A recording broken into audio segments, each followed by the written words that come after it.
Sabi nila ang katahimikan ng isang sundalo ay tanda ng kanyang kamatayan. Sa loob ng 2 taon, naniwala ang mundo na ang bangkay ko ay nabulok na sa masukal na kagubatan ng Sulu.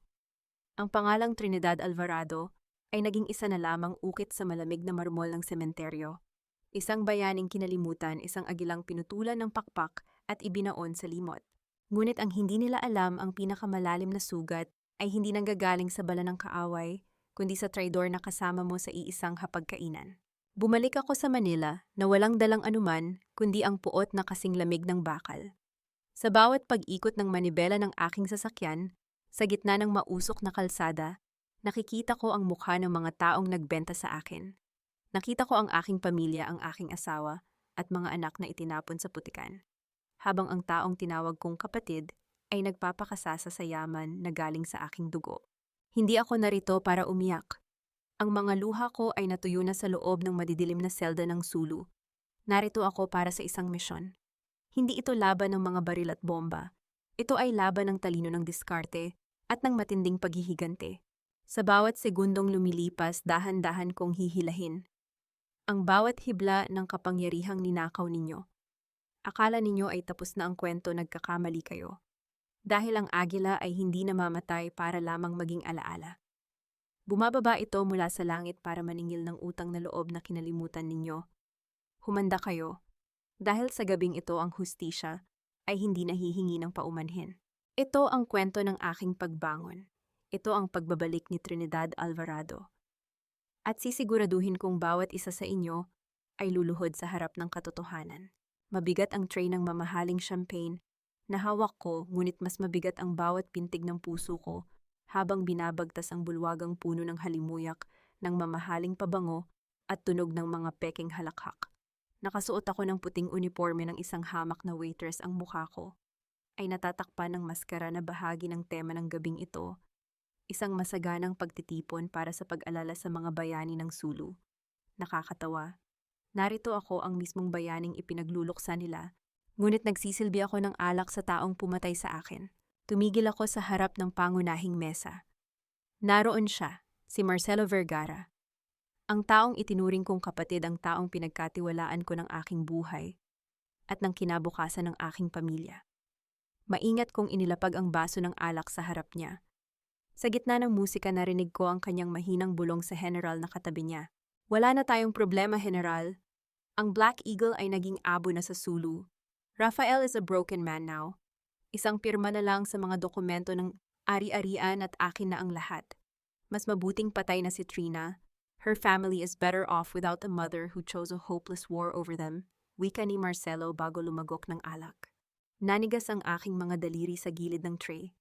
Ang bawat salita niya ay tila isang matalim na balisong na dahan-dahang humihiwa sa aking kaluluwa. Ngunit bago ko pa man manguya ang aking puot, tumayo si Marcelo at naglakad patungo sa entablado. Ang lahat ay pumalakpak. Ang tunog ng kanilang mga kamay ay tila isang malakas na sampal sa aking pagkatao. Trina was more than a comrade. She was family, pahayag ni Marcelo sa mikropono. Ang kanyang boses ay punong-puno ng peking pait. Para sa kanya, itinatatag ko ang pundasyong ito upang siguraduhing walang pamilya ng sundalo ang magugutom. Because that's what heroes do. Isang nakakasulasok na pagsisinungaling. Lumingon ako sa malaking bintana ng bulwagan na nakaharap sa kalsada. Doon sa ilalim ng malakas na ulan at sa anino ng madilim na tulay, nakita ko sila. Si Rafael, ang aking asawa, na nakaupo sa isang kinakalawang na wheelchair, pilit na pinapayungan ng kanyang katawan ang aming 2 anak. Si Amihan ay may hawak na baso na mamalimos sa mga sasakyang dumadaan habang sila kan ay nanginginig sa ginaw. Biglang bumukas ang pintuan sa gilid ng ballroom. Pumasok ang mga tauhan ni Marcelo, bitbit ang mga tirang pagkain mula sa buffet. Nakita ko kung paano nila itinapon ang mga supot ng pagkain sa putikan sa harap ni Rafael, tila ba nagpapakain ng mga aso. Narinig ko ang tawa ng bodyguard ni Marcelo sa earpiece na palihim kong na-intercept. Bilisan mo dyan, Rafael. Say thank you to Sir Marcelo kung hindi dahil sa kanya matagal na kayong bulok sa kalsada. Don't be a martyr, pirmahan mo na ang waiver kung ayaw mong mamatay sa gutom ang mga anak mo bukas. Sigaw ng bodyguard. Ang gabi ay tila naging isang masikip na hawla. Ang bawat hangin na nilalanghap ko ay amoy traidor. Naramdaman ko ang panginginig ng aking kalamnan, hindi dahil sa takot, kundi dahil sa isang klaseng lamig na ngayon ko lamang naramdaman. Ang Trinidad na dating mapagpatawad ang Trina na naniwala sa katapatan, ay tuluyan ng nalunod sa ulan sa labas. Tumingin ako sa salamin ng bulwagan. Hindi ko na makita ang aking sarili. Ang nakikita ko ay isang anino, isang agila na handang bumaba mula sa langit upang manila. Isang malalim at malamig na buntong hininga ang kumawala sa aking mga labi. Ang orasan ng aking pagtitiis ay huminto na. Dahan-dahan kong inilapag ang tray sa isang bakanting mesa. Nilagpasan ko ang mga guest na abala sa pagpuri kay Marcelo. Sa bawat hakbang ko palabas ang aking isipan ay tila isang computer na nagsisimulang mag-reboot. Ang bawat detalye ng mukha ni Marcelo, ang bawat dokumentong binanggit niya, ang bawat kislap ng takot sa mata ni Rafael, lahat iyon ay naging bahagi ng aking estratehiya. Hindi niyo ako pinatay, Marcelo. Bulong ko sa aking sarili habang tinatanggal ang suot kong maskara sa dilim ng parking lot. Binigyan niyo lang ako ng pagkakataong makita ang mundo sa paraang hindi niyo makikita kailanman. Kinuha ko ang aking cellphone mula sa bulsa. Isang tawag, isang utos. Ang boses ko ay kasing talas ng isang bagong hasang patalim. Beatrice, it's me. Prepare the grid.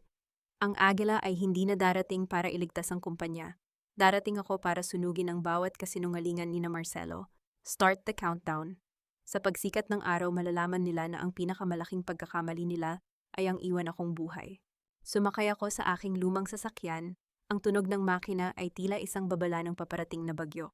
Mula sa rearview mirror, nakita ko ang marangyang hotel na unti-unting lumiliit. Ang selebrasyon ni Marcelo ay nagsisimula pa lamang, ngunit ang kanyang katapusan ay nakasulat na sa aking mga kamay.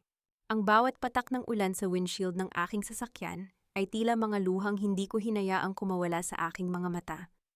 Sa gitna ng mausok at masikip na kalsada ng Manila, ako ay isa lamang anino sa likod ng manibela, isang hindi kilalang driver na naghihintay ng susunod na pasahero. Ngunit sa ilalim ng suot kong jacket at itim na sombrero, ang bawat himaymay ng aking pagkatao ay nananatiling alerto kasing talas ng isang sniper na naghihintay ng tamang anggulo. Isang abiso ang tumunog sa aking dashboard. Isang booking mula sa hotel na kapantay ng kinaroroonan ng marangyang gala ni Marcelo. Pinindot ko ang accept ng walang pag-aalinlangan. Alam ng tadhana kung sino ang dapat kong masilayan ngayong gabi. Bumukas ang pinto sa likuran at pumasok ang isang lalaking nakabarong ang muka ay namumula sa sobrang alak. Si Ruben, ang kanang kamay ni Marcelo at ang taong personal na nag-abot ng waiver kay Rafael kanina. Ang amoy ng mamahaling whiskey ay agad na bumalot sa loob ng maliit kong sasakyan, isang amoy na sumisimbolo sa nakaw na yaman. Drive. Sa headquarters ng Vergara Logistics sa Makati, utos ni Ruben, ang boses ay puno ng kayabangan. Hindi siya tumingin sa akin. Para sa kanya ako ay isa lamang kasangkapan, isang bahagi ng makinarya ng kalsada na walang muka at walang pangalan. Habang binabagtas namin ang madilim na kalsada, inayos ko ang aking rearview mirror. Nakita ko si Ruben na abala sa kanyang cellphone. Hindi niya alam na ang bawat segundong pananatili niya sa loob ng aking sasakyan ay isang pagkakataon para sa akin. Maingat kong pinindot ang isang switch sa ilalim ng aking upuan, dahan-dahang binubuksan ang signal jammer at ang silent recording system na itinanim ko sa dashboard. Sir Marcelo, tapos na, wika ni Ruben, sa kabilang linya nang sumagot ang kanyang tinatawagan. Hindi na makakatanggi si Rafael. Isang linggo na lang ang ibinigay ko. Kung hindi siya pipirma, sisiguraduhin kong ang mga anak niya ang susunod na magiging biktima ng aksidente sa kalsada. Clean and quiet gaya ng gusto nyo. Naramdaman ko ang paghigpit ng hawak ko sa manibela. Ang aking mga kuko ay tila ba gustong bumaon sa balat ng gear shift. Sa aking isipan nakita ko ang imahe ni na Amihan at Lakan na naglalakad sa gilid ng tulay. Walang kamalay-malay na ang kamatayan ay nakatitig na sa kanilang mga likuran. Isang matinding kurot ang naramdaman ko sa aking puso, ngunit agad ko itong pinatay. Ang emotion ay isang luho na hindi ko kayang tustusan sa ngayon. Good, siguraduhin mong walang bakas. Sagot ng boses ni Marcelo sa kabilang linya, malinaw na naririnig sa pamamagitan ng aking interceptor. Ang general ay nagmamadali. Kailangan na nating mailipat ang huling batch ng mga cargo bago ang inspection sa susunod na buwan. Isang maling galaw, Ruben, at ikaw ang itatapon ko sa Sulu. Cargo, alam ko ang terminong iyon. Sa loob ng military intelligence, ang cargo ay hindi kailanman pagkain o gamot. Ito ay mga armas. Mga armas na binili gamit ang pondo na dapat sana ay para sa mga pamilya ng mga sundalong namatay sa pakikipaglaban. Ang puot na kanina ay malamig na yelo, ay dahan-dahang nagiging nagbabagang apoy sa loob ng aking dibdib. Tumigil kami sa tapat ng isang mataas na gusali sa Makati. Bago lumabas si Ruben, may kinuha siyang isang maliit na folder sa kanyang bag at iniwan ito sa upuan para ayusin ang kanyang suot. Isang pagkakataon na hindi ko pwedeng palampasin. Gamit ang aking mabilis na reflexes, kinuha ko ang aking cellphone at mabilis na kinuhanan ng litrato ang bawat pahina ng dokumentong nakalabas sa folder. Isang listahan ng mga pangalan. Mga opisyal ng gobyerno, mga supplier ng armas, at sa pinakaibaba ang pangalan ni Beatrice. O ito ang bayad mo, itago mo ang sukli pambili mo ng bagong utak, mawalang galang na sabi ni Ruben, bago ibagsak ang pintuan ng sasakyan. Pinanood ko ang kanyang paglakad papasok sa gusali. Ang katahimikan ay muling bumalik sa loob ng aking sasakyan, ngunit ang aking isipan ay tila isang bagyong nagngangalit. Beatrice. Ang aking matalik na kaibigan. Ang tanging taong alam ang bawat plano ko bago ang ambush sa Sulu. Ang pirma niya sa dokumento ay hindi lamang isang piraso ng tinta. Ito ay isang marka ng pagkakanulo na mas masakit pa sa anumang sugat na natamo ko sa kamay ng mga rebelde. Dahan-dahan kong inilabas ang isang maliit na tracker mula sa aking bulsa. Bago lumayo ang sasakyan, idinikit ko ito sa ilalim ng fender ng nakaparadang SUV ni Ruben na nasa tabi ko. Mission mo na ito ngayon, Ruben, bulong ko sa dilim. Ikaw ang magdadala sa akin sa gitna ng inyong kuta. Pinaandar ko ang sasakyan at dahan-dahang lumayo. Habang dumadaan ako sa tapat ng isang maliit na simbahan, nakita ko ang isang matandang babaeng nagtitinda ng kandila. Napatigil ako. Naalala ko ang mga panalangin ni Rafael para sa aking pagbabalik. Isang bahagi ng aking puso ang gustong tumalon palabas, yakapin siya at sabihing narito na ako. Ngunit ang boses ng disiplina sa aking ulo ay mas malakas. Hindi pa ito ang oras para sa yakap. Ito ang oras para sa paghuhukom. Kinabit ko ang aking earpiece at tinawagan ang isang nakasecure na linya. Beatrice, alam kong nakikinig ka. Alam ko ang tungkol sa listahan. Huwag kang tumakbo dahil ang Agila ay hindi tumitigil hanggat hindi nahuhuli ang kanyang huli. Magkita tayo sa lumang pier. Bukas ng madaling araw. Huwag kang magdadala ng backup kung ayaw mong ang anak mo ang unang makatanggap ng aking pasalubong mula sa Sulu. Pinatay ko ang tawag nang hindi hinihintay ang kanyang sagot. Ang bawat kilos ko ay lohikal, bawat galaw ay may dahilan. Ang Trinidad Alvarado na nakilala nila ay patay na. Ang naglalakad ngayon sa mga kalsada ng Manila ay ang hustisyang matagal na nilang kinalimutan. Ang lumang pier ng Maynila ay balot ng makapal na hamog at amoy ng alat ng dagat na humahalo sa amoy ng nabubulok na kahoy. Sa ganitong oras ng madaling araw, ang paligid ay tila isang libingang walang ingay, kundi ang marahang paghampas ng alon sa mga kinakalawang na poste ng pantalan. Nakatayo ako sa anino ng isang malaking container van, ang aking mga kamay ay nasa loob ng bulsa ng aking jacket, nakahawak sa isang tactical na kutsilyo. Hindi dahil sa takot kundi dahil sa paghahanda. Narinig ko ang mahinang tunog ng mga yabag sa basang semento. Mabigat nag-aalinlangan, tila bawat hakbang ay may dalang bigat ng kasalanan. Lumabas si Beatrice mula sa hamog, ang kanyang mukha ay maputla sa ilalim ng malamlam na ilaw ng poste. Trinaking kanta, bubmait pampasa, bulong niya, ang kanyang boses ay nanginginig. Ikaw nga ba talaga iyan? Dahan-dahan akong lumabas mula sa dilim. Ang aking mukha ay walang kahit anong emosyon, tila isang blankong papel. Sabi nila ang pinakamatamis na halik ay nanggagaling sa isang kaibigan bago kanya itulak sa bangin. Sabihin mo sa akin, Beatrice, magkano ang halaga ng aking buhay sa payroll ni Marcelo? Napatigil siya, ang kanyang mga mata ay nagsimulang mangilid ng luha. Hindi mo naiintindihan, Trina, ang anak ko, si Sofia. May leukemia siya. Ang mga bills sa ospital, ang chemo. Hindi ko na kaya. Dumating si Marcelo, nag-alok ng tulong. Wala akong ibang mapuntahan. Isang tipikal na linyada ng isang taong nagbenta ng kanyang dangal. Humakbang ako palapit sa kanya, ang bawat galaw ko ay kalkulado. Lahat tayo ay may krus na pinapasan, Beatrice. Pero hindi ko ginamit ang buhay mo para iligtas ang pamilya ko. Pinagkatiwalaan kita.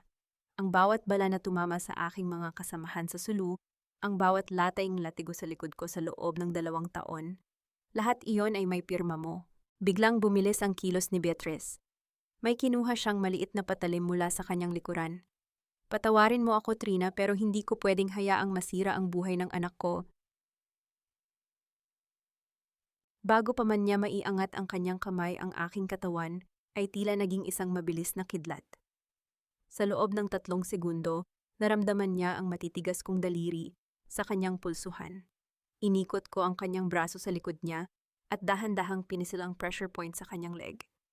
Ang tunog ng pagbagsak ng kanyang kutsilyo sa semento ay umalingaw-ngaw sa katahimikan ng madaling araw. Don't give me that bullshit, Beatrice, bulong ko sa kanyang tainga. Ang aking boses ay malamig at walang bahid ng awa. I know about Sofia, at alam ko rin na ang perang ginagamit ni Marcelo para sa hospital bills niya ay galing sa pondo ng mga fallen soldiers. You are feeding your daughter with the blood of our comrades. Naramdaman ko ang paghina ng kanyang katawan. Napaluhod siya sa semento, humahagulgol. Anong gagawin mo sa akin? Papatayin mo ba ako? Binitawan ko siya at tumayo ng tuwid. Hindi ako mamamatay tao na katulad nyo, pero kailangan mo akong tulungan. You will be my eyes and ears sa loob ng opisina ni Marcelo. Isang maling galaw, isang maling impormasyon, at sisiguraduhin kong ang lahat ng ebidensya ng iyong pakikipagsawatan ay makakarating sa military tribunal. You choose, Beatrice, your freedom or your loyalty to a monster. Inangat ni Beatrice ang kanyang mukha, punong-puno ng takot. Hindi mo kilala ang kinalaban mo, Trina. Hindi lang si Marcelo ang nasa likod nito. Ang general, si General Severo Monteclaro, siya ang utak. Si Marcelo ay aso lang niya. Isang salita lang ni General at burado ang buong pamilya mo sa mapa. Ang pangalang Severo Monteclaro ay tila isang kulog sa aking pandinig. Ang general na nagbigay sa akin ng medalya noon. Ang general na nagpadala sa amin sa Sulu nang walang sapat na backup. Ang laro ay naging mas malaki at mas mapanganib. Salamat sa babala, sabi ko habang tumatalikod. Ngunit sabihin mo sa kanila ang Agila ay hindi na natatakot sa bagyo. Sabihin mo kay Marcelo ang susunod na cargo na darating sa pier ay hindi baril, kundi ang kanyang sariling kabaong. Naglakad ako palayo, hinahayaan ang hamog na balutin muli ang aking bulto. Habang sumasakay ako sa aking sasakyan, naramdaman ko ang mabilis na tibok ng aking puso. Hindi dahil sa takot kundi dahil sa pananabik. Ang bawat piraso ng puzzle ay dahan-dahang nabubuo. Ngunit habang binubuksan ko ang dashboard ng aking sasakyan, nakita ko ang isang pulang ilaw na kumukurap sa aking tracker. Ang sasakyan ni Ruben, ang kanang kamay ni Marcelo, ay nakahinto sa tapat ng galing tulay kung nasaan sina Rafael at ang mga bata. Naramdaman ko ang panalamig ng aking buong pagkatao. No, bulong ko habang mabilis na pinaandar ang makina. Huwag sila. Ang tunog ng pagpaharurot ng aking sasakyan sa tahimik na pier ay tila isang sigaw ng paparating na digmaan. Sa aking isipan may isang utos na nangingibabaw. Protektahan ang pamilya sa kahit anong paraan. Bawat segundong pagtakbo ng makina ng aking sasakyan ay tila isang karerang laban sa tadhana. Ang kalsada ay madulas at ang tunog ng pagtalsik ng tubig sa ilalim ng mga gulong ay tila isang mabilis na palakpak ng kamatayan. Hindi ako humihinga ng malalim. Ang aking mga mata ay nakapako sa tracker sa dashboard. Ang pulang tuldok ay nananatiling hindi gumagalaw sa ilalim ng tulay ng nagtahan. Pinatay ko ang mga ilaw ng aking sasakyan. Ilang metro bago makarating sa lugar. Maingat kong ipinarada ang kotse sa isang madilim na eskinita at dahan-dahang lumabas. Ang hangin ay amoy basura at stagnant na tubig, isang amoy na sumasakal sa aking lalamunan. Mula sa anino ng isang malaking haligi ng tulay, inilabas ko ang aking compact binoculars. Doon sa gitna ng mga barong-barong at nagkalat na karton, nakita ko sila. Si Rafael, ang aking asawa na dating isang matikas na sundalo, ngayon ay nakaupo sa isang wheelchair na kinakalawang ang kanyang mga binti ay tila mga tuyong sanga na wala ng buhay. Sa tabi niya nakayakap ang aming mga anak. Si Amihan ay pilit na itinatago ang kanyang mukha sa dibdib ng kanyang ama habang sila Kan ay nakatayo sa harap nila, hawak ang isang maliit na piraso ng kahoy na tila ba ito ay isang espada na kayang sumugpo sa kahit na anong panganib. Nakatayo sa harap nila si Ruben kasama ang 2 pang tauhan. Hawak ni Ruben ang isang folder, ang waiver, na pilit nilang ipinapapirma. Pirmahan mo na kasi ito, Rafael. Wika ni Ruben ang kanyang boses ay puno ng nakakainsultong panunuya. One signature and I'll give you 50,000 pesos cash. Pambili nyo ng matinong pagkain. Look at your kids, man. Mukha na silang mga kalansay sa kalsada. Do you think Trina would want this for them? Huwag mong banggitin ang pangalan ng asawa ko. Sigaw ni Rafael ang kanyang boses. Ay gumaralgal sa galit ngunit may kasamang ubo na tila galing sa kailaliman ng kanyang dibdib. Kahit mamatay kami rito sa gutom, hinding-hindi ko ibebenta ang dangal ni Trina. Hindi siya tumakas. Hindi niya kami iniwan. Isang malakas na tawa ang kumawala kay Ruben. Gamit ang kanyang sapatos itinulak niya ang gulong ng wheelchair ni Rafael dahilan upang halos tumagilid ito sa maputik na sahig. Tanga ka pa rin hanggang ngayon. Patay na ang asawa mo, Rafael. At bago siya namatay, nagpapakasasa siya sa piling ng ibang lalaki sa Sulu. Yan ang katotohanan. Naramdaman ko ang pag-init ng aking mga mata. Ang bawat salita ni Ruben ay tila isang latigo na humahampas sa aking likuran. Ang aking kamao ay nanginginig sa pagnanais na lumabas at basagin ang kanyang bungo. Ngunit pinigilan ko ang aking sarili. Ang pagkilos ng emosyonal ay nangangahulugan ng kamatayan. Kinuha ko ang isang maliit na bato mula sa sahig at maingat itong ibinato sa isang tumpok ng mga lata ng pintura sa likuran ni na Ruben. Ang tunog ng pagbagsak ng mga lata sa semento ay umalingaw-ngaw sa ilalim ng tulay, tila isang babala mula sa kadiliman. Sino yan? Sigaw ni Ruben agad na bumunot ng baril at lumingon sa pinanggalingan ng tunog. Suriin niyo doon, baka may mga tambay na nakikinig. Habang abala ang mga tauhan niya sa pagtingin sa kabilang panig, mabilis kong kinuha ang aking tactical laser at itinutok ang maliit na pulang tuldok sa noo ni Ruben. Isang mabilis na pagpapakita lamang sapat na upang mapansin niya. Napatigil si Ruben. Nakita ko ang paglunok niya ang kislap ng takot sa kanyang mga mata nang makita ang pulang tuldok na gumagalaw sa kanyang balat. Alam niya ang ibig sabihin nito. Sniper. Ruben, tara na, baka may mga asset ng kompetensya rito. Sigaw ng isa sa mga tauhan niya mula sa dilim. Papaalis na kami, ang wika ni Ruben. Ang kanyang kayabangan ay biglang naglaho. Lumingon siya kay Rafael nang may matalim na tingin. Hindi pa tayo tapos, Rafael. Babalik kami bukas. At sa pagkakataong iyon, hindi lang pirma ang kukunin ko sa inyo. Mabilis silang sumakay sa kanilang SUV at humarurot palayo. Ang tunog ng kanilang makina ay unti-unting naglaho, iniiwan ang katahimikan ng gabi na tanging ang mahinang iyak ni Amihan ang naririnig. Dahan-dahan akong lumabas mula sa anino, ngunit hindi ako lumapit ng husto. Nanatili ako sa layo, na sapat lamang upang makita ang mukha ni Rafael. Nakita ko ang kanyang paghagulgol, ang kanyang mga kamay na nakatakip sa kanyang mukha, habang ang mga anak namin ay nakayakap sa kanya. Ang Trinidad na sundalo ay gustong sumigaw, gustong tumakbo at sabihing, narito na ako, Rafael, hindi ako patay. Ngunit ang Trinidad na leader ay alam na ang pagpapakita ngayon ay maglalagay lamang sa kanila sa mas malaking panganib. Patawad, Rafael. Bulong ko sa hangin ng aking boses ay lunod sa alat ng aking sariling mga luha. Pangako, bawat patak ng luha ninyo ay babayaran nila ng dugo. Tatalikod na sana ako nang biglang may dalawang sasakyan ng pulis na huminto sa harap ni na Rafael. Bumaba ang ilang mga opisyal kasama ang isang babaeng naka-business suit, matalim ang pangamalamig ang aura, at may hawak na mga dokumento. Rafael Alvarado, tanong ng babae sa isang awtoridad na boses. I am attorney Isadora Monteclaro. May utos kami mula sa City Hall na i-evict ang lahat ng informal settlers sa ilalim ng tulay na ito, at may arrest warrant din kami laban sa iyo para sa salang pagnanakaw sa Vergara Logistics. Pagnanakaw, wala akong ninanakaw. Sigaw ni Rafael, habang kinakaladkad siya ng mga pulis mula sa kanyang wheelchair. Amihan, lakan, huwag kayong bibitiw. Naramdaman ko ang paghinto ng pintig ng aking puso. Monteclaro. Ang apelidong iyon ay tila isang sumpa.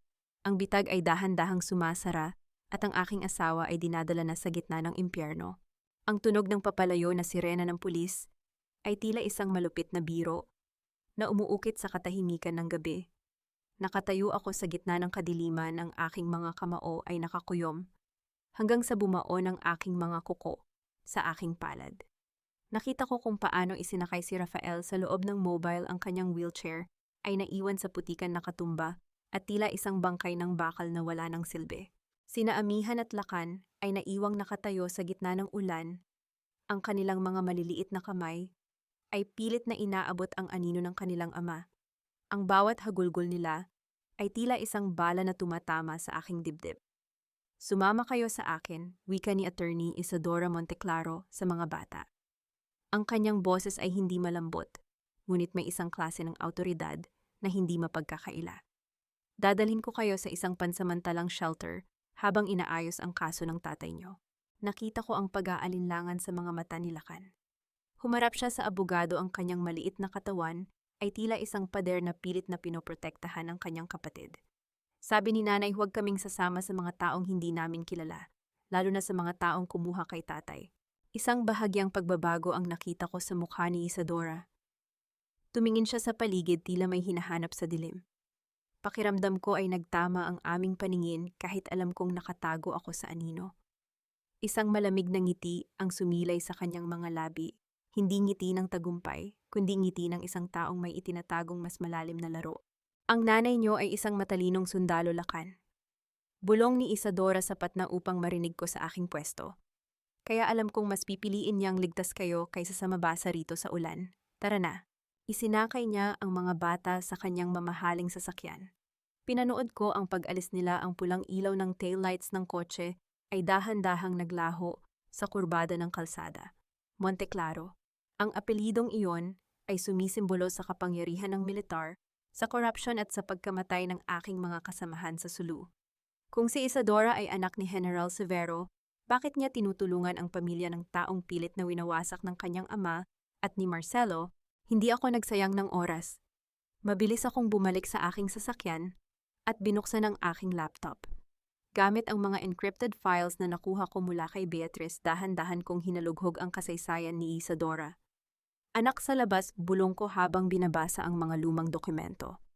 Isang Monteclaro na hindi kinilala pinalaki sa hirap ng isang inang tinalikuran ng general. Doon ko naintindihan. Ang galit ni Isadora ay hindi nakatutok sa amin kundi sa mismong dugong na nananalaytay sa kanyang mga ugat. Siya ay isang sugatang agila na naghahanap din ng pagkakataong makaganti. Ang mist of distrust sa pagitan namin ay naging isang estratehikong oportunidad. Tinawagan ko muli si Beatrice. Ang boses ko ay kasing lamig ng semento sa sementeryo. Beatrice, nakuha ni Isadora ang mga anak ko. Alamin mo kung saan niya sila dinala. At isa pa, kailangan ko ng access sa system ni General Severo. Narinig ko ang tungkol sa isang black box mula sa Sulu Mission. Nasaan iyon? Aha pa sa Trina, masyadong mapanganib. Nanginginig na sagot ni Beatrice. Ang black box na yon ay naglalaman ng lahat ng recording ng communication noong gabing maambush kayo. Doon maririnig na si General ang nag-utos na huwag kayong padalhan ng rescue. Kay Marcelo yon nakatago sa loob ng kanyang private vault sa kumpanya. Isang matalim na ngiti ang lumitaw sa aking mga labi. Ang bawat piraso ng puzzle ay dahan-dahang naglalapit sa akin sa rurok ng katotohanan. Mabuti, sabi ko. Beatrice, ibigay mo kay Marcelo ang mensaheng ito. Ang Black Eagle ay hindi na nagtatago sa anino. Darating ako para kunin ang akin. Sabihin mo sa kanya na ihanda na niya ang kanyang pinakamahusay na security dahil ang bawat pader na itinayo niya ay gigibain ko ng walang pasubali. Pinatay ko ang tawag at mabilis na pinaandar ang sasakyan patungo sa headquarters ng Vergara Logistics. Ang gabi ay malalim pa at ang aking puot ay sapat na upang maging liwanag sa madilim na daang aking tinatahak. Habang binabagtas ko ang Makati, nakita ko ang isang pamilyar na SUV na nakaparada sa tapat ng isang tahimik na bar. Ang sasakyan ni Ruben. Lumabas siya mula sa bar kasama ang isang lalaking nakauniforme ng militar. Nag-abot ng isang maliit na device ang lalaki kay Ruben. Ito na ang tracker. Narinig ko ang boses ng lalaki sa pamamagitan ng aking long-range microphone. Kapag nagpakita ang babaeng iyan sa warehouse, pasabugin niyo na ang buong lugar. Huwag niyo nang hayaang makapagsalita pa. Naramdaman ko ang mabilis na tibok ng aking puso, hindi dahil sa takot, kundi dahil sa pananabik sa nalalapit na paghuhukom. Ang bawat bitag na inihahanda nila ay magsisilbing hukay na sila rin ang lulubog. Misyon na ito, Marcelo, bulong ko habang dahan-dahang nilalampasan ang kanilang sasakyan. At sa pagkakataong ito, ako ang magsusulat ng dulo. Nakasandal ako sa upuan ng aking sasakyan, pinapanood ang bawat patak ng ulan na tila mga kristal na bumabagsak sa madilim na salamin. Sa loob ng marangyang opisina ng Vergara Logistics, alam kong nagkakagulo na sila. Isang maliit na kahon ang ipinadala ko sa pangalan ni Marcelo, isang parcel na naglalaman ng sirang military phone na may tatak ng aming unit sa Sulu. Hindi iyon ang totoong black box, ngunit sapat na iyon para maging mitya ng kanilang takot. Sa pamamagitan ng aking interceptor, narinig ko ang boses ni Marcelo mataas at nanginginig sa galit. Hanapin niyo ang nagpadala nito. Ngayon din, sigaw niya kay Ruben. Kung ang phone na ito ay napunta sa kamay ng media o ng mga Alvarado, tapos na tayong lahat. Ruben, dalhin mo si Ramonchito. Siguraduhin niyong hindi makakaalis ang Grab driver na nag-deliver nito. Isang malamig na ngiti ang sumilay sa aking mga labi. Sa gitna ng dilim, dahan-dahan kong inilagay ang aking kamay sa manibela. Hindi nila alam na ang driver na hinahanap nila ay nakatitig na sa kanilang bawat galaw mula sa labas. Mission na ito, Marcelo. Bulong ko sa sarili. At sa pagkakataong ito, hindi ako ang biktima. Ako ang hukom. Nakita ko ang paglabas ni na Ruben at Ramonchito. Mula sa gusali, mabilis na sumakay sa isang itim na SUV. Agad kong pinaandar ang aking makina.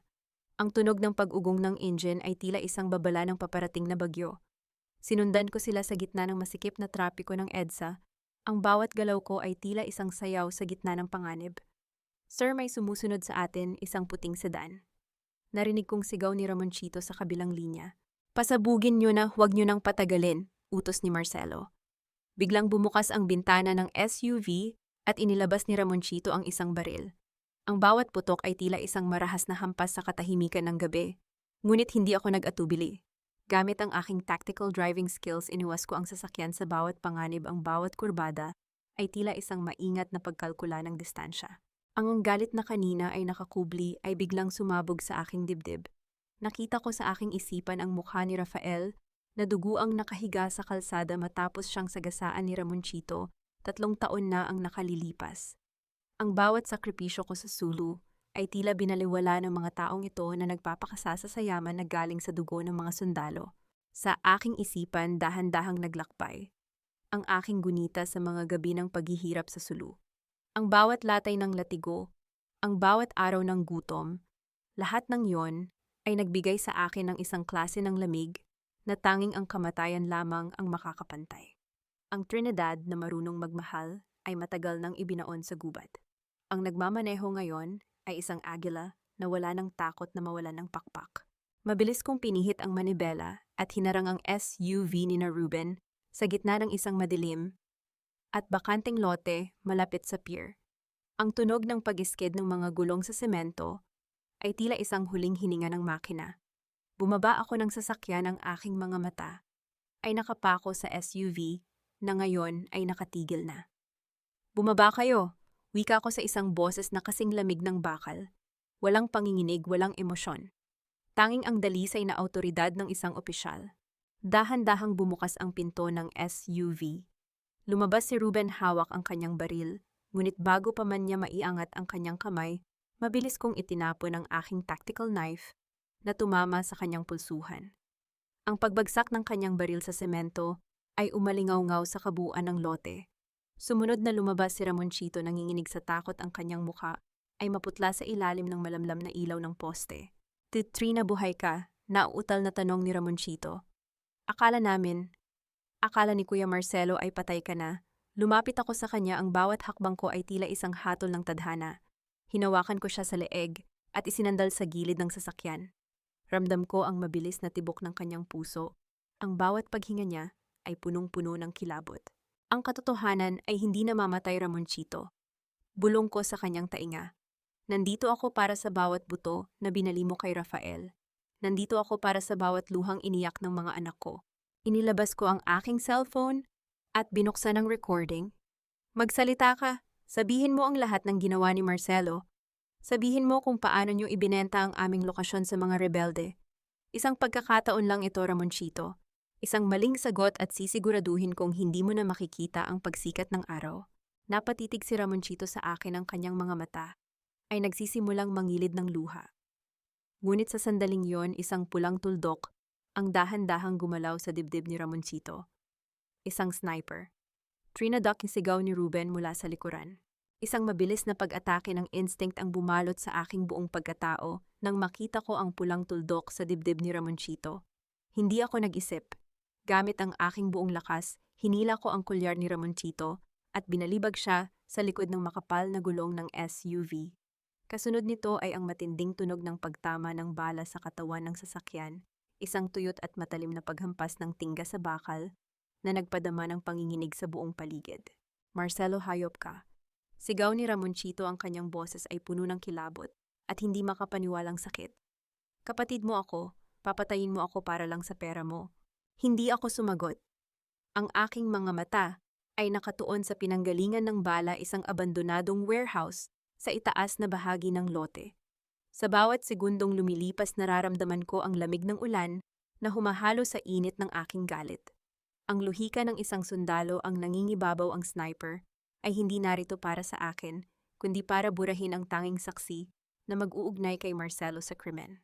Ruben, kung gusto mong mabuhay dapa, utos ko sa kanang kamay ni Marcelo, na ngayon ay nanginginig din sa takot habang nakakapit sa semento. Walang ititira ang amo mo. Lahat tayo ay basura lang para sa kanya. Kinuha ko ang aking cellphone at binuksan ng livestream, isang platform na hindi nila kayang i-jam dahil sa espesyal na server na inihanda ni Beatrice. Magsalita ka na, Ramonchito. Ngayon na ang oras para pumili. Ang katapatan mo sa kapatid mong mamamatay tao o ang buhay mo. Napatitig sa akin si Ramonchito. Sa gitna ng dilim at ulan, nakita ko ang pagbagsak ng kanyang mga luha, isang tunay na pagsisisi na dala ng pagkakanulo. Humarap siya sa camera ng aking phone, ang kanyang boses ay gumaralgal, ngunit malinaw. Si Marcelo Vergara ang utak, simula ni Ramonchito, habang ang bawat salita niya ay tila isang pako sa kabaong ng kanyang kapatid. Siya ang nag-utos sa akin na sagasaan si Rafael Alvarado, 3 taon na ang nakalilipas, para mawala siya sa landas. At ang ambush sa Sulu, ibinenta niya ang coordinates ni Trina sa mga rebelde kapalit ng 50 milyong piso at proteksyon ni General Severo. Hawak niya ang black box, ang ebidensya ng huling mensahe ng unit bago sila ubusin. Isang cathartic slap face ang naramdaman ko, hindi sa pisikal na paraan, kundi sa katotohanang lumabas na rin ang lahat. Ang bawat luhang iniyak ko sa selda ay tila nakahanap na ng kabayaran, ngunit hindi pa tapos ang misyon. I save mo yan, Beatrice, bulong ko sa aking earpiece.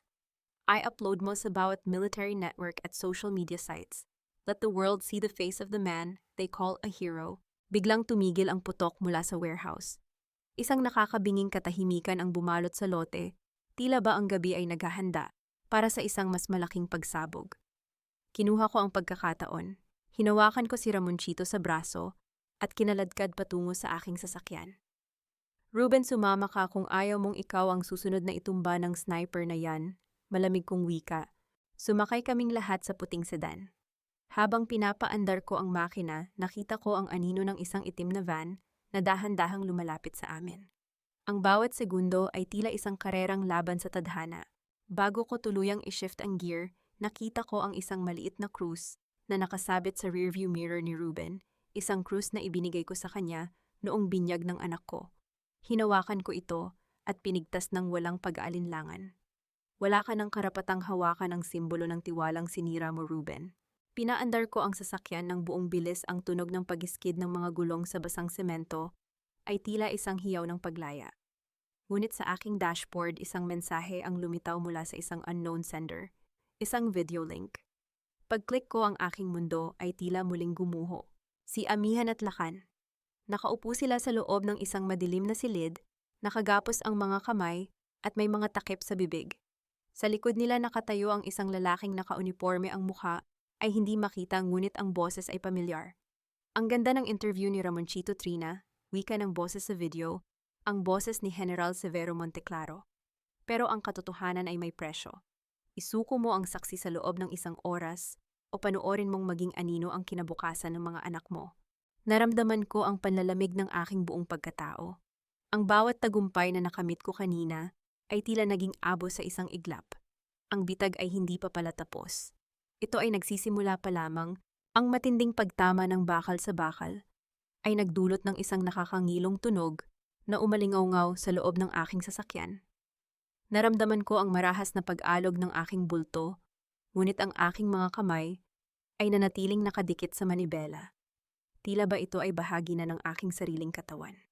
Sa bawat pagbangga ng itim na van sa aming likuran, ang tanging nasa isip ko ay ang imahe ni Amihan at Lakan sa video. Ang takot ay isang lason, at hindi ko hahayaang pumasok ito sa aking sistema. Trina, mahuhulog tayo sa pier. Sigaw ni Ramonchito, ang kanyang boses ay puno ng desperasyon habang nakakapit sa upuan. Huwag kang bibitiw. Malamig kong utos. Sa isang mabilis na kalkulasyon, tinapakan ko ang preno ng buong lakas at mabilis na pinihit ang manibela. Ang tunog ng pagiskid ng mga gulong sa basang semento ay tila isang hiyaw ng pagprotesta. Ang itim na van na hindi inaasahan ng aking biglang paghinto ay nawalan ng kontrol at tuloy-tuloy na bumulusok patungo sa tumpok ng mga bakanteng container van. Ang tunog ng pagbagsak ng mga dambuhalang bakal ay naging sapat na tabing upang makalayo kami. Hindi ako nagtungo sa ligtas na lugar. Nagtungo ako sa kaisa-isang lugar na alam kong hindi nila inaasahang pupuntahan ko, ang mansyon ng mga Alvarado. Ang kuta ni Doña Esmeralda. Pagdating namin sa harap ng malaking gate, hinarang kami ng mga security guard, ngunit hindi ako huminto. Ipinakita ko ang aking mukha sa bintana. Ang aking tingin ay kasing talas ng isang bagong hasang patalim. Sa takot o sa gulat, dahan-dahan nilang binuksan ang gate. Pumasok ako sa loob ng marangyang sala, bitbit si Ramonchito na nanginginig pa rin. Naratnan ko roon si Doña Esmeralda, ang aking biyanan. Nakaupo sa kanyang mamahaling armchair, may hawak na tasa ng tsaa na tila ba walang nagaganap na digmaan sa labas. Trinidad, wika niya sa isang tonong puno ng mapait na paghamak. Buhay ka pa pala, isang kahihiyan na bumalik ka sa ganitong anyo. Wala akong oras para sa iyong mga insulto, madam. Malamig kong sagot habang inilalapag ang aking cellphone sa mesa. Ipinapakita ang video ng mga batang nakagapos. Alam kong alam mo kung nasaan ang mga apo mo. Alam kong ikaw ang pumirma sa mga dokumentong nagbigay kay Marcelo ng karapatang kontrolin ang ari-arian at ang custody ni Amihan at Lakan. Isang manipis na ngiti ang lumitaw sa mga labi ni Esmeralda. Ginawa ko iyon para protektahan ang dangal ng pamilya Alvarado. Ang asawa mo ay isang pilay na walang silbi at ikaw ay isang sundalong iniwan ng kanyang tungkulin para sa mga rebelde. Si Marcelo ang nagligtas sa amin sa kahihiyan. Kahihiyan? Humakbang ako palapit sa kanya. Ang bawat yabag ko sa mamahaling carpet ay tila isang babala. Ang kahihiyan ay ang panonood mo habang binubugbog ng mga tauhan ni Marcelo ang sarili mong mga apo sa ilalim ng tulay. Ang kahihiyan ay ang pakikipagsabuatan mo sa taong pumatay sa dangal ng anak mo. Kumuha si Esmeralda ng isang tseke mula sa kanyang pitaka at mabilis na nagsulat. Narito ang 10 milyong piso. Umalis ka na, Trinidad. Kunin mo si Rafael at lumayo kayo. Hayaan mo na kay Marcelo ang mga bata. Bibigyan niya sila ng magandang kinabukasan na hindi mo kayang ibigay. Tiningnan ko ang tseke. 10 milyong piso para sa kaluluwa ng aking mga anak. Dahan-dahan ko itong kinuha, tiningnan siya ng diretso sa mga mata at pinunit ito sa maliliit na piraso sa harap ng kanyang mukha. Ang tunog ng pagpunit ng papel ay tila isang huling hatol. Ang dangal nyo ay gawa sa putik, madam. Bulong ko, ang boses ko ay kasing lamig ng semento sa sementeryo. Hinding-hindi ko ipagpapalit ang dugo ng aking mga anak sa inyong nakaw na yaman. Ngayon sabihin mo sa akin, nasaan ang black box? Nasaan ang ebidensyang itinago nyo ni Marcelo para pagtakpan ang pagkakamali ni Rafael noong huling operasyon niya? Napatigil si Esmeralda. Ang kanyang mukha ay nawalan ng kulay. Alam ko na ang sikreto. 3 taon na ang nakalilipas nagkamali si Rafael sa isang tactical decision na nagresulta sa pagkamatay ng ilang sibilyan. Upang pagtakpan ito, nakipagkasundo si Esmeralda kay Marcelo. Ginamit ni Marcelo ang impormasyong ito upang hawakan sa leeg ang buong pamilya Alvarado. Rafael needs to face his mistakes, madam, sabi ko. And you need to face the truth. Si General Severo ang kumuha sa mga bata hindi para bigyan ng kinabukasan, kundi para gawing panangga sa livestream ni Ramonchito. Biglang bumukas ang pinto ng sala. Pumasok si Beatrice, ang kanyang mukha ay puno ng pasa at ang kanyang uniforme ay gulo-gulo. Trina, it's a trap. Sigaw ni Beatrice. Nakuha na ni Marcelo ang black box mula sa vault at ang mga bata. Dinala sila sa Port 4. Pasasabugin nila ang buong barko kasama ang mga ebidensya sa loob ng 30 minuto. Naramdaman ko ang mabilis na tibok ng aking puso. Ang bawat segundo ay tila isang butil ng buhangin na mabilis na nauubos.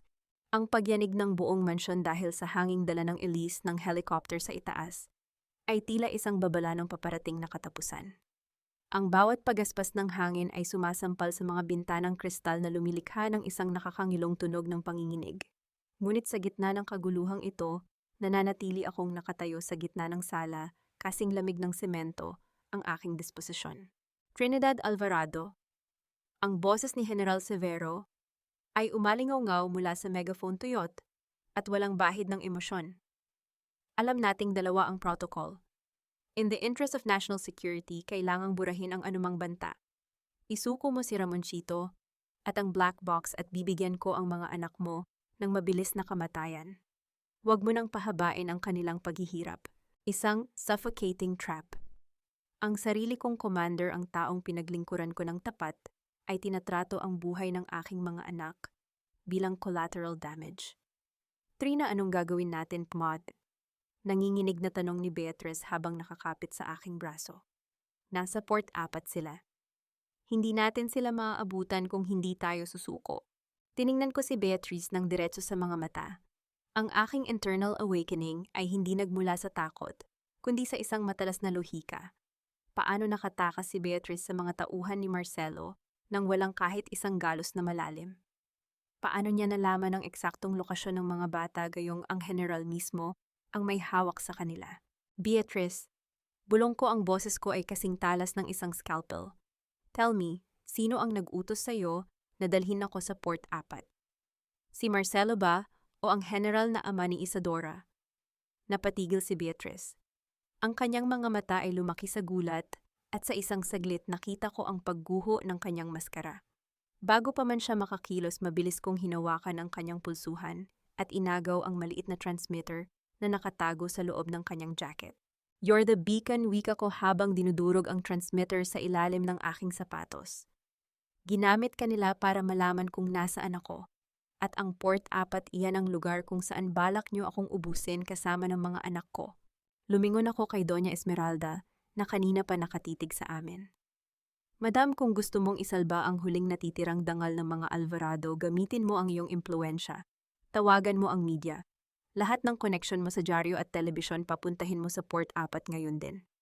Kung mamamatay ako at ang mga apo mo, sisiguraduhin nating ang buong bansa ay manonood sa pagpaslang sa amin. Isang deadly calm ang bumalot sa akin. Kinuha ko ang aking tactical vest mula sa bag at mabilis itong isinuot. Hindi ako iiyak. Hindi ako magsusumamo. Rafael Son, tawag ko sa aking asawa. Manatili ka rito kasama si Ramoncito. Bantayan mo ang livestream. Huwag mong hahayaang mamatay ang signal kahit anong mangyari. This is our only shield. Lumabas ako ng mansyon sa gitna ng malakas na hangin at alikabok mula sa helicopter. Hindi ako tumingin sa itaas. Sumakay ako sa aking sasakyan at pinaandar ang makina ng buong bilis. Ang tunog ng pagpaharurot ng gulong sa semento ay tila isang hiyaw ng pagpapakawala sa lahat ng puot na aking kinimkim. Habang binabagtas ko ang daan patungong pier, naramdaman ko ang pag-vibrate ng aking earpiece. Si Isadora. Trina, nasaan ka? Ang boses ni Isa ay puno ng hingal. Nalaman ko ang plano ni Papa. Hindi lang bomba ang nasa Port 4. May mga sniper na nakapwesto sa bawat container van. It's a kill zone, huwag kang papasok. Nasa loob ang mga anak ko, Isa. Malamig kong sagot. Kung kailangang maging kill zone ang buong pier para mailigtas ko sila, gagawin ko. At Isa, salamat sa pagiging totoo kahit na ang katotohanan ay ang sarili mong ama ang halimaw rito. Dumating ako sa bukana ng Port 4. Ang paligid ay nababalot ng kadiliman, tanging ang malalaking crane at container van ang nagsisilbing mga higante sa dilim. Nakita ko ang barkong tinutukoy ni Beatrice, isang lumang cargo ship na dahan-dahang umuusok. Malamig ang dulo ng bakal na nakadikit sa aking batok, ngunit mas malamig ang dugong nananalaytay sa aking mga ugat. Hindi ako gumalaw. Ang bawat paghinga ko ay kalkulado, tinitimbang ang bawat bentahe sa gitna ng amoy ng krudo at paparating na pagsabog. Akala mo ba ay ikaw lang ang marunong mag-abang, Trina? Ang boses ni Marcelo ay puno ng malansang tagumpay. Ibibigay ko sa iyo ang hiling mo. Magkakasama kayo ng mga anak mo sa kabilang buhay. Marcelo, tugon ko, ang boses ko ay hindi nanginginig, tila ba nagdidikta lamang ako ng isang ulat sa militar. Ang pagkakamali mo ay ang pag-aakalang ang isang agila ay kailangang nasa langit para pumatay. Minsan mas madali kaming manila kapag ang biktima namin ay masyadong kampante sa lupa. Sa isang iglap, bago pa man niya mahila ang gatilyo, ginamit ko ang aking siko upang patamaan ang kanyang tadyang. Ang tunog ng pag-ungol ni Marcelo ay hudyat ng aking pagsugod. Inagaw ko ang kanyang baril at sa isang mabilis na tactical move, inilubog ko ang kanyang mukha sa putikan ng pier. Walang onomatopeya, tanging ang maras na pag-aray ni Marcelo ang bumasag sa katahimikan. The live stream is still running. Marcelong bulong ko habang nakadiin ang tuhod ko sa kanyang likod. At ang bawat sniper na itinanim ng General, kanina pa sila na neutralize ng unit ni Isadora. You're not the hunter tonight. You're the bait. Tumalon ako sa loob ng barko bago pa man mag-zero ang timer. Nahanap ko sina Amihan at Lakan. Ang kanilang mga mata ay puno ng takot, ngunit nang makita nila ako, tila nabuhay ang mundo. Mabilis kong kinalas ang kanilang mga gapos. Hindi ako umiyak. Niyakap ko sila ng mahigpit, isang yakap na puno ng pangako ng kaligtasan. Go with Isadora. Utos ko nang sumulpot si Isa mula sa gilid ng mga container. Dadalhin niya kayo sa Senate hearing. I have one last mission. Pumunta ako sa bridge ng barko at nahanap ang black box. Nakita ko si General Severo Monteclaro sa screen ng control room, nanonood mula sa malayo. Ang buong bulwagan ay puno ng tensyon. Nakaupo si General Severo sa gitna, suot ang kanyang mga medalya, handang itanggi ang lahat. Si Marcelo ay naroon din nakaposas, ngunit may mapanuyang ngiti, naniniwalang ang kanyang mga abogado ay maililigtas siya. Wala kayong ebidensya, pahayag ni Severo sa harap ng mga senador. Si Trinidad Alvarado ay isang deserter. Ang kanyang mga alegasyon ay gawa-gawa lamang ng isang baliw na sundalo. Biglang bumukas ang dambuhalang pintuan ng bulwagan. Ang bawat mata ay bumaling sa pumasok. Ako iyon. Suot ang aking full military gala uniform. Ang aking mga medalya ay kumikinang sa ilalim ng mga ilaw. Ang bawat yabag ng aking sapatos sa marmol na sahig ay tila isang hatol. Ang Black Eagle ay hindi na anino. General Severo Monteclaro. Wika ko, ang boses ko ay umalingaw-ngaw sa buong kwarto, punong-puno ng awtoridad. Narito ang black box mula sa Sulu. Narito ang boses mo na naguutos na iwanan ang aking unit upang mamatay. Narito ang ledger ng bilyon-bilyong pondo na ninakaw ninyo ni Marcelo mula sa mga pamilya ng aming mga kasamahan. Isang ultimate slapface ang naganap nang i-play ang recording sa malaking screen. Ang mukha ni Severo ay naging kasing putla ng abo. Ang bawat senador, ang media, at ang buong bansa ay nakarinig sa katotohanan. Isang kahihiyan ka sa uniformeng iyan, sabi ko habang tinititigan si Severo ng diretso sa mga mata. You didn't just betray me. You betrayed every soldier who swore to protect this flag. Biglang nagwala si Marcelo, pilit na inagaw ang baril ng isang gwardya, ngunit bago pa man siya makakilos, ang aking mabilis na reflexes ang nagpatahimik sa kanya. Isang mabilis na sipa sa kanyang kamay at ang pagbagsak niya sa sahig ay naging huling selyo ng kanyang pagkatalo. Ang bawat kislap ng camera sa labas ng Senate Hall ay tila mga kidlat na tumatama sa tuyot na dangal ni na Marcelo at General Severo. Habang kinakaladkad sila ng mga military police, hindi ko inalis ang aking tingin. Gusto kong makita ang bawat hibla ng takot at kahihiyan sa kanilang mga mukha. Ito ang hiya, ang parusang mas matindi pa sa bilangguan para sa mga taong ang puhunan ay ang kanilang huwad na reputasyon. Sa gitna ng kaguluhan, hinarang ko ang banyaga at kilalang news anchor na si Inday Tess, ang babaeng binayaran ni Marcelo upang ituring akong traidor sa kanyang mga programa. Inday Tess, wika ko, ang boses ko ay kalmado, ngunit may talim ng isang punyal. Ang mikropono ay para sa katotohanan, hindi para sa pinakamataas na bidder. Ngayong gabi ang headline mo ay hindi ang aking kamatayan, kundi ang sarili mong pagbagsak.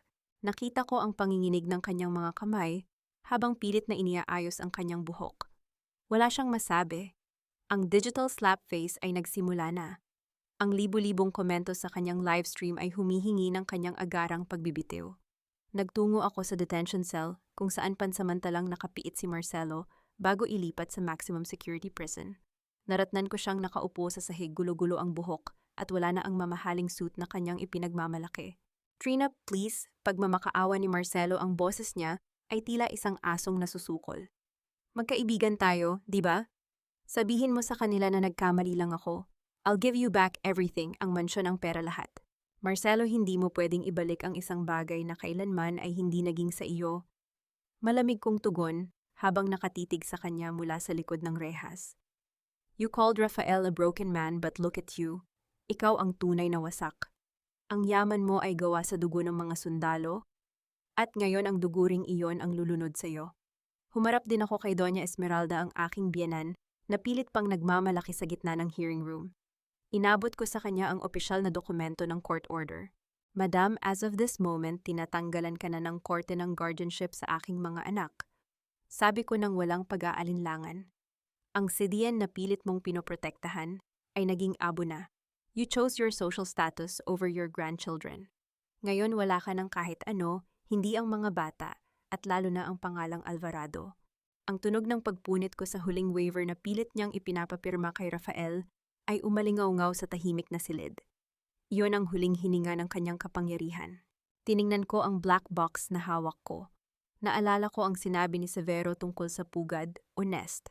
Gamit ang tulong ni Isadora nalaman namin ang katotohanan. Ang nest ay isang sikretong account sa ibang bansa kung saan nakatago ang bilyon-bilyong pondo ng operasyon. Ngunit hindi ko ito hinayaang manatili doon. Sa isang pindot ng send, ang lahat ng pondong iyon ay inilipat ko sa account ng Heaven of Hope, ang pundasyong itatatag ko para sa mga pamilya ng mga sundalong biktima ng kanilang kasakiman. Isang taon na ang lumipas mula nang muling umalingaw-ngaw ang tunog ng aking mga hakbang sa mga pasilyo ng Senado. Ngunit ang sariwang hangin dito sa Heaven of Hope, ang tunay na nagpaparamdam sa akin, natapos na ang digmaan. Nakatayo ako sa balkonahe ng aming bagong tahanan, isang sentro na itinayo mula sa guho ng kasakiman nina Marcelo at Severo. Ang bawat haligi nito ay simbolo ng bawat sundalong pinagkaitan ng katarungan at ang bawat silid ay silungan para sa mga inang tulad ko na minsang itinapon sa anino ng lipunan. Pinagmamasdan ko si Rafael mula sa malayo. Hindi na siya ang lalaking nakaupo sa wheelchair sa ilalim ng madilim na tulay. Sa tulong ng masusing therapy at ng kanyang sariling determinasyon, nakatayo na siya ng tuwid hawak ang mga kasangkapan sa pagkakarpintero habang tinuturuan ang isang grupo ng mga covenanted veterans. Ang kanyang bawat kumpas ay puno ng buhay, hindi na ng takot. Paminsan-minsan, tumitingin siya sa aking gawi at binibigyan ako ng isang matamis na ngiti. Isang ngiting nagsasabing sa wakas ang aming mga puso ay nakauwi na. Sina Amihan at Lakan naman ay masayang nagtatakbuhan sa malawak na damuhan kasama ang anak ni Beatrice. Ang kanilang mga tawa ay tila isang banal na musika na nagpapalimot sa bawat latay ng latigo sa aking likuran. Si Beatrice sa kabila ng lahat ay nananatiling katuwang ko sa pagpapatakbo ng sentro. Pinatawad ko siya hindi dahil sa kinalimutan ko ang kanyang pagkakamali, kundi dahil mas pinili naming bumuo ng isang bagong bukas para sa aming mga anak. Ang patawad ay hindi tanda ng kahinaan, kundi ang pinakamataas na anyo ng lakas. Sina Marcelo at Severo, nabalitaan ko ang kanilang kalagayan sa loob ng piitan. Doon ang kapangyarihan ay wala ng halaga. Ang hiya na pilit nilang itinago sa likod ng mga medalya at yaman ay habang buhay nang nakatatak sa kanilang mga pangalan. Ang hustisya ay hindi kailangang maging marahas. Sapat na ang makita silang nabubulok sa gitna ng katotohanang sila mismo ang pumatay sa kanilang sariling dangal. Naramdaman ko ang pagtabi ni Rafael sa akin. Hinawakan niya ang aking kamay, ang kanyang palad ay magaspang, ngunit puno ng init. Dahan-dahan niyang isinandal ang kanyang ulo sa aking balikat habang pinagmamasdan namin ang paglubog ng araw sa baybayin. Ang kulay ng langit ay tila isang painting ng pag-asa, pula, ginto at asul. Tapos na ang mission, Trina. Bulong niya sa aking tainga, ang kanyang boses ay puno ng kapayapaan. Hindi, Rafael, tugon ko, habang lalong hinihigpitan ng hawak sa kanyang kamay. Nagsisimula pa lang ang tunay na buhay. Ang Black Eagle ay hindi na kailangang lumipad ng mag-isa sa dilim. Ngayon lumilipad tayo kasama ang buong kawan. Natutunan ko na ang huwisyo ng isang sundalo ay hindi nasusukat sa dami ng napatay na kaaway, kundi sa dami ng buhay na nailigtas at muling nabuo. Ang aking huwarang nukong ay hindi nagmula sa baril o sa ranggo, kundi sa kakayahang tumayo mula sa putikan nang may taas na bitbit ang katotohanan at pagmamahal sa pamilya. Ang kwento ko ay hindi lamang tungkol sa paghihiganti. Ito ay tungkol sa pagpili na maging higit pa sa isang biktima. Ang bawat sugat ay naging bahagi ng aking kalasag at ang bawat luhang iniyak ko sa sulu ay naging dagat na nagdala sa akin pabalik sa dalampasigan ng kaligayahan. Sa huling pagkakataon tiningnan ko ang langit. Isang tunay na agila ang dahan-dahang pumailan lang sa itaas ng sentro. Malaya, matapang, at sa wakas, payapa. Ako si Trinidad Alvarado, ang Black Eagle, at ang aking pinakamahalagang laban ay naipanalo ko na ang laban para sa aking tahanan.